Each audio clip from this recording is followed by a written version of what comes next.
Hey guys, Sam here. We're here at DayCon with Heather and Barry, the creators of the new comic. My name is Proxy. Hey guys, how you doing today? Pretty good. Great, thanks for asking.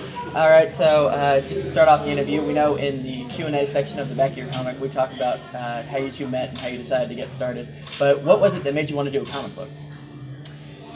You want to take that one? I'll take it. I'll take You it. go. Well, I've got about 10 plus years of experience as a comic book colorist. It's something that I wanted to do since I was a kid.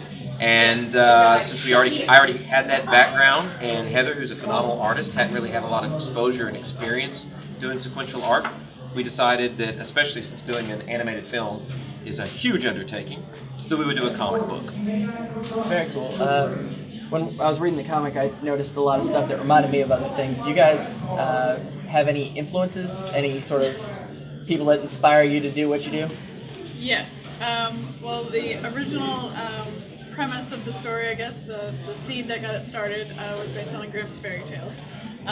But we have a lot of influences, and one of the things we did keep in mind while we were working on the art and designing the characters was Miyazaki, and how backgrounds are beautiful and intricate, but the characters themselves are very simple and expressive. So something that can be drawn multiple times, but also get that emotion across. So especially with Proxy, since we knew we were going to be drawing her so much, we went with a kind of Miyazaki model, and that was one that we just kept coming back to. As far as other influences, anything with dragons, Larry Elmore. robots, Minority Report, yeah. some of the classic sci-fi, anything by Asimov, also very influential. And Campbell's Hero's Journey. The Matrix, Harry Potter, Star Wars, most of those align themselves well with the hero's journey, so why mess with a formula that works? Yeah. So we borrow from that a little bit as well. Very cool. Now, the title of the comic is My Name is Proxy, but we're introduced to our character as SR11. Can you tell us anything about her? yeah. SR11, without too many spoilers, of course, since that's the name of the book and we're looking at her, she's going to go through a name change. And one of the themes that the book explores is identity. Who are we? Are we born who we are? Do we choose who we're going to be? Or is it some juxtaposition of my choice or how I interact, circumstances beyond my control?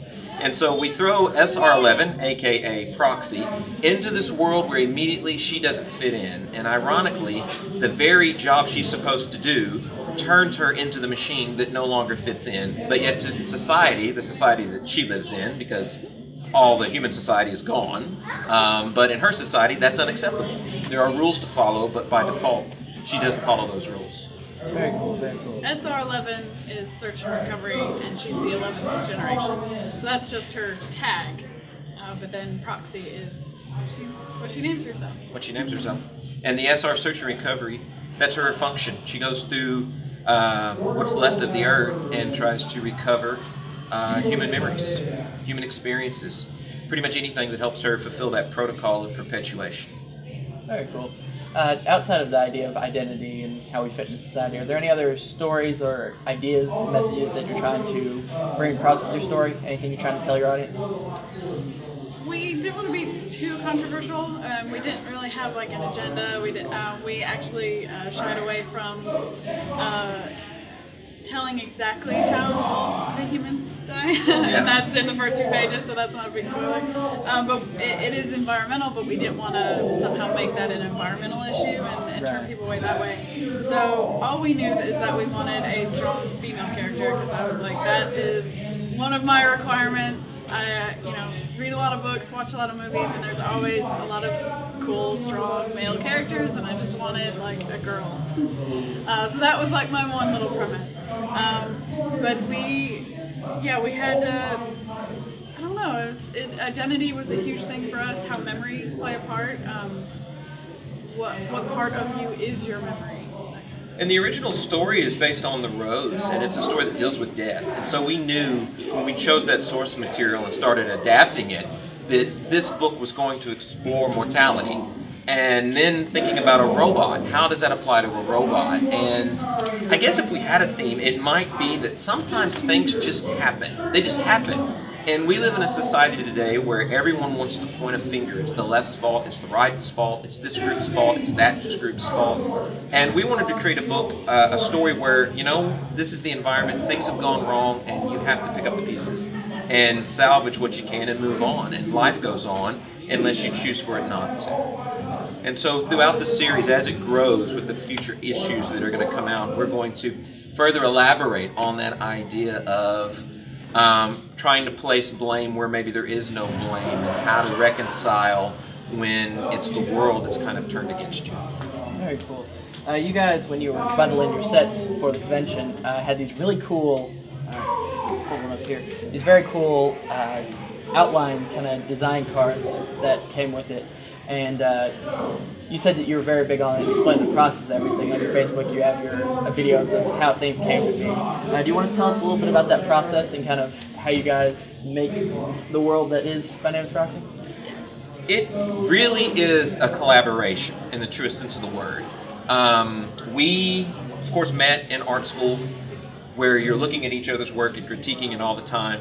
Then in grad school, the world's different. We're writing research papers instead of doing hand studies and color studies. And we realized we'd never done a collaboration before, but we didn't want it to be the traditional comic book of somebody pencils it, somebody else inks it, then there's a colorist. These are very defined roles. And with the definition of those roles, there's a hierarchy. I know, I was a colorist for years, so if your name gets on the cover, you're like, yay, my name's on the cover. So we didn't want either of us to take second billing, because again, this isn't a masculine issue, it's not a feminist issue, it's an issue of we're two creative people with some different thoughts, different ideas, and we wanted to blend it together. So we have a conversation about the story where we both have an input, and it's one of those mystical, hard to explain things where we just both know when it lines up, and you have those yes, that's it moments. And it literally comes from just tossing out ideas. And sometimes you feel like you're skeet shooting. It's like, cool, boom, no, I don't like that idea. What's the next one?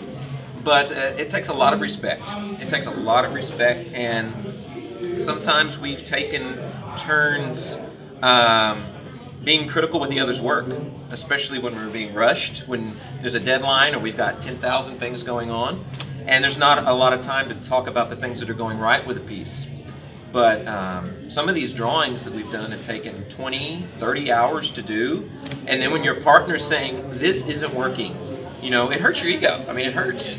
And you really have to just realize, okay, the only reason they're telling me this is because it's about the work. It's about having the best product that we can, and having that sort of trust. You have to have a special kind of relationship with somebody in order to do that. I don't think collaboration is for everybody. It's not to say everybody couldn't collaborate, but you've got to kind of find the right mixture. You got to be honest, because if you're always complimenting the other person, you're going to end up with something that you secretly like, oh man, I'm not happy with this. But you end up, if you are completely honest and just work together, you know that you're working towards a similar goal. And one of the things we did talk about from the very beginning was there's no stupid ideas. Please don't laugh at anything that I present. We're going to be honest but not hurtful.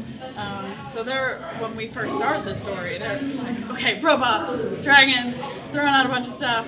And I was like, I know this is crazy, but what if? And a lot of that happened early on. And then later, we had the story written out in a Google Doc that we would just both edit occasionally. We'd let months pass. We'd start working on it again. Like, what if they actually did this? No, I don't think that fits with where we're going. And so a lot of the actual story part was a lot of discussion back and forth.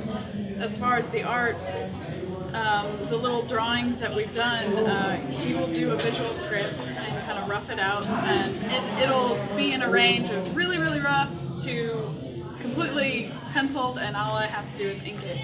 But we work together. We keep in contact while we're working. So, what is this little thing in the corner? I'm not quite sure what it is. Oh, it's a car. Okay, got it.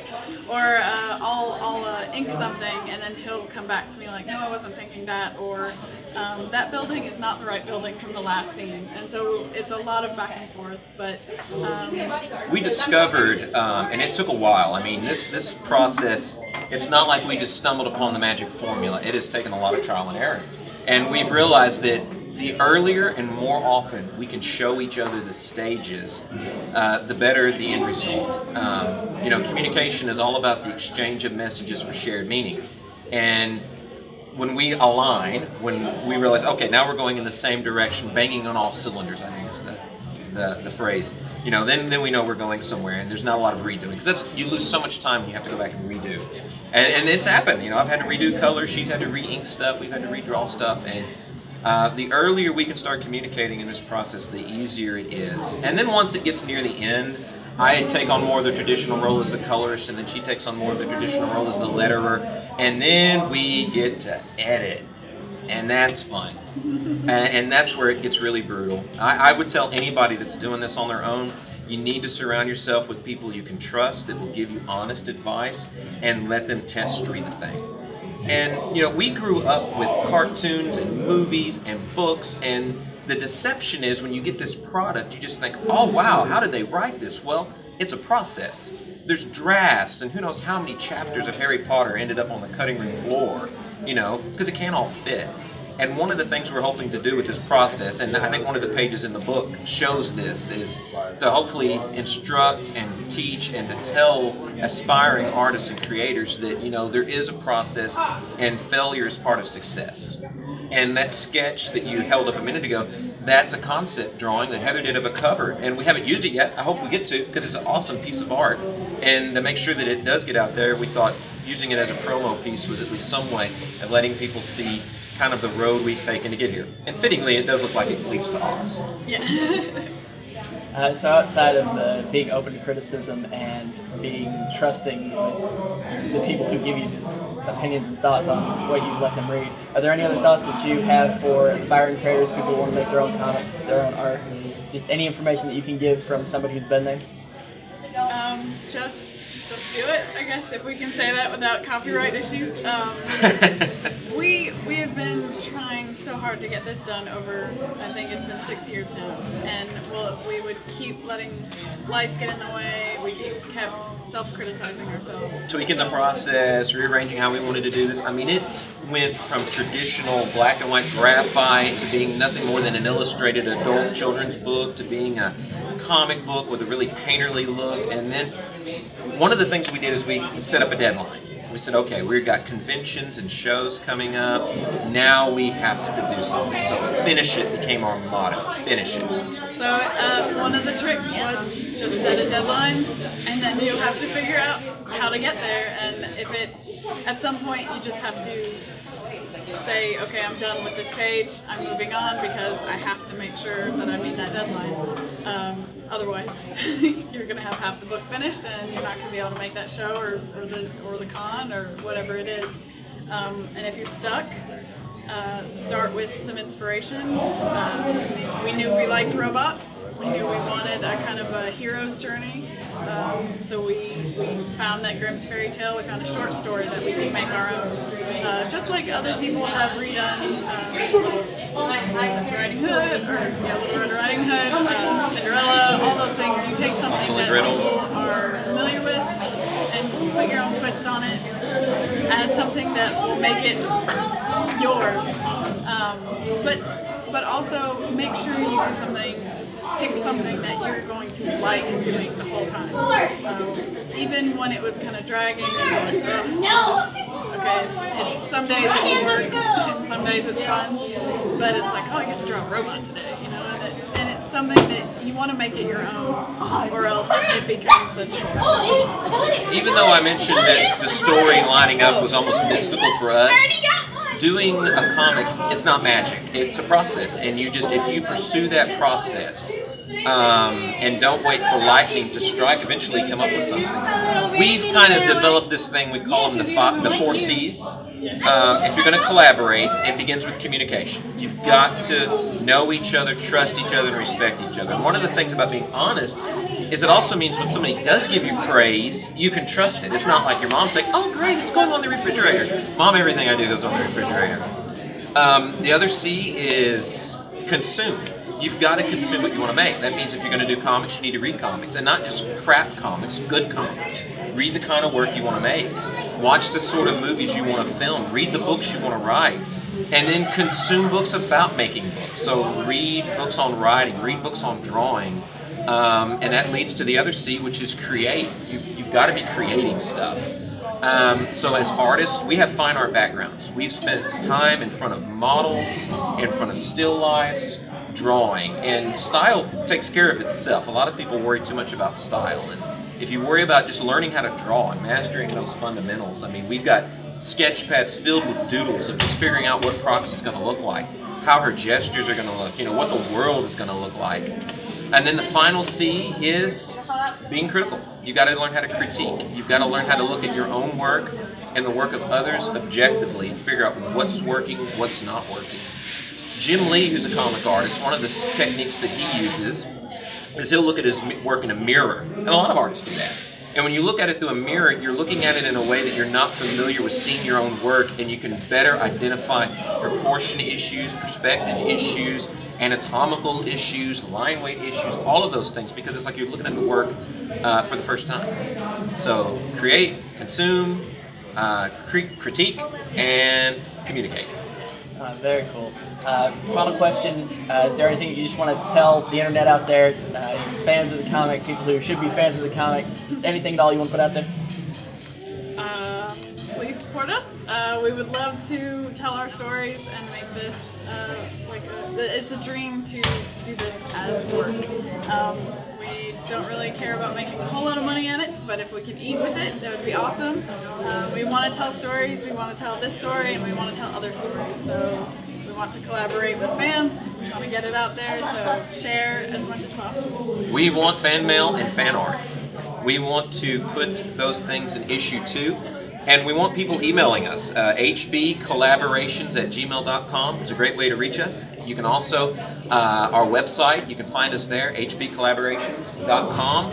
You can support us through Patreon. We have a GoFundMe account, even a Facebook page. So there's tons of ways of reaching out to us.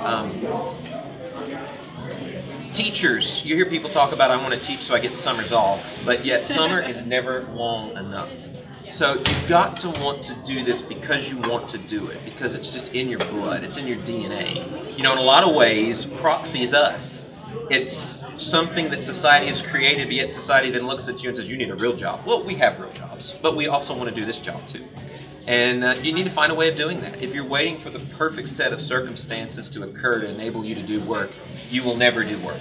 You just have to decide, I'm going to start doing this. So give yourself a deadline, come up with a project you're passionate about, and start working. And if you want to talk to us about that, we're more than happy to do that. And the book's $4, and you can buy it online. Yeah, There we go. Fantastic. Thank you so much, guys. The comic's a delight, and we're very happy to have been able to read and review it for the channel. Awesome. Thank you so much. Thank you for interviewing us. Of course. You guys can check out Heather and Barry on their website, which we'll again put here. And be sure, if you have any questions, collaborations, email them. Be sure to like and subscribe to us, and we'll see you next time. Thanks so much, guys. Bye.